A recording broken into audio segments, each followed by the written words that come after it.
possession. So guys have figured that out. Now we've got to figure out the defensive end of the floor, and hopefully that starts tonight. But I think that, with the roster we've got, with the assets we've got going forward, we're going to still be active looking to make deals. But this was a long-term deal. Chris is 26, Blake's 23, DJ's 23. That's the core of this roster.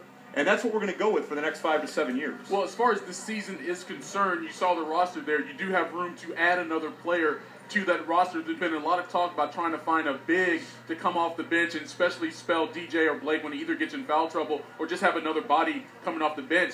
How soon are you trying to make that happen? Is there an urgent rush for that? Well, there is a little bit. We're doing a workout tomorrow. We've got about 6 guys coming in. The real question is, at this point in the year, how viable is it that there's a 6'11" guy walking around that can rebound, defend, block shots, and contribute that isn't on an NBA roster? Right, exactly. I'm not doing anything tomorrow, Neil. I can come in for the workout. Good luck with that one. Yeah, that would be the end of me going on the billboard. I know that. But that's the thing, Neil. It's just not that many guys. I mean, everybody wants that guy we're talking about, right? And look, the other side of this is this. If nobody has this guy, then why are we all looking for somebody?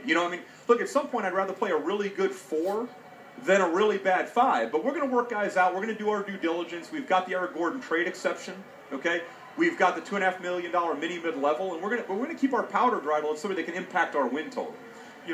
Vinny Del Negro at the press conference at Chris Paul, I was just talking to him off air, and he's like, I said, well, what now? And he said, well, there's going to be a lot of expectations, but bring them on. And you like that out of your head coach. For you, there's expectations now. What's the end game, for this team? A championship? Yeah, I think at some point, in our process, it's going to be a championship. But I think this is step 1, acquiring a superstar. Keeping Blake Griffin, which is asset retention, which was the biggest thing.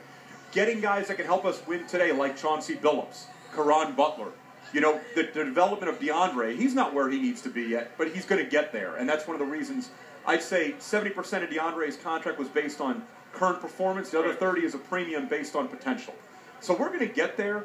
I think where things changed in terms of expectation, it went from we wanted to make the playoffs to now we want to be a factor in the playoffs. And if you look at last year, where the Bulls started with a new team, new coach, where Chicago started, new team, new coach, it took a little while, but we caught our rhythm, we started rolling. Reggie Evans is really going to help from a physical standpoint. Chauncey's going to get into a rhythm. And